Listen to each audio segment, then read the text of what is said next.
Hi everybody, my name is Jay. I am recording this in the year 2013 when I am 34 years old, and I have here a novel I wrote in 1988 when I was 8 years old, going on 9. This is called The Dragon Brothers. I have skimmed it, so I have a little bit of a sense of what's in store for us, but I have not read this in a very long time. So let's get right to it. This is The Dragon Brothers.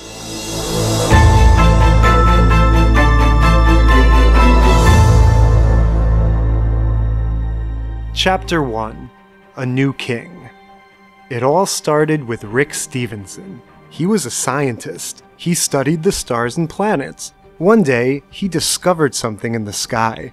At first he thought it was just a star. But then he checked all of his books and saw that no one had known it was there before. He examined it for about a half hour and then decided it must be a planet. This was what he had always dreamed of.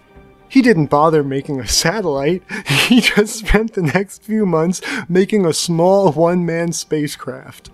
It was the junkiest looking spaceship you'd ever seen, but it worked.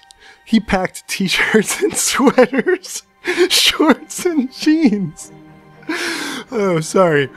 He took a camera and a notepad and he blasted off.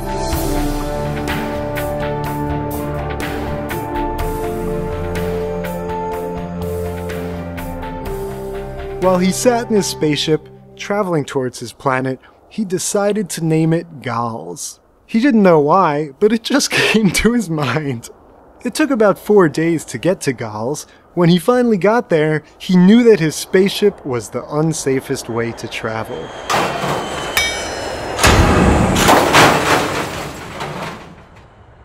When his ship landed, he waited a few seconds, then opened the door.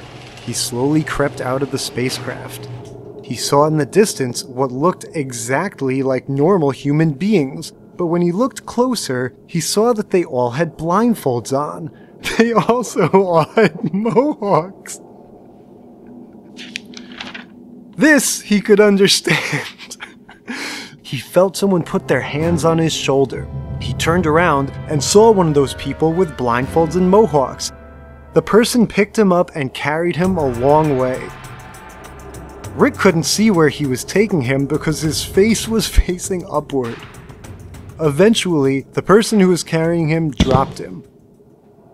Rick could see he was before a person sitting on a big throne. He assumed it was the king.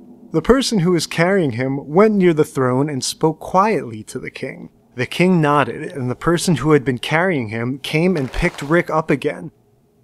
He carried Rick to a cage and put him in it.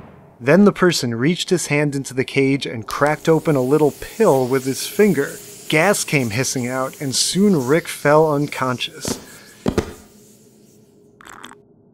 He woke up days later and saw the same person guarding his cage. Rick reached his hand through the bars and punched the person as hard as he could. He punched him 2 more times and then the person fell unconscious.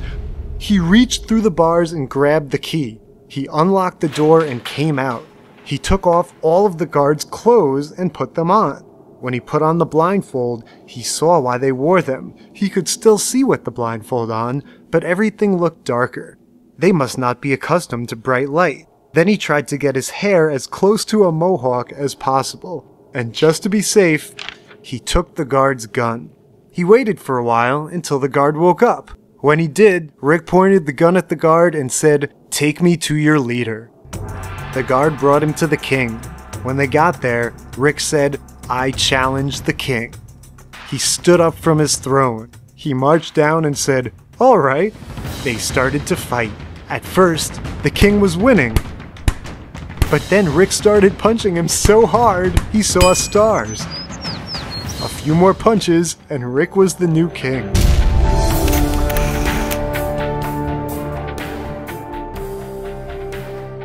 Then he realized he needed a new name, because the names on Gals were nothing like the names on Earth.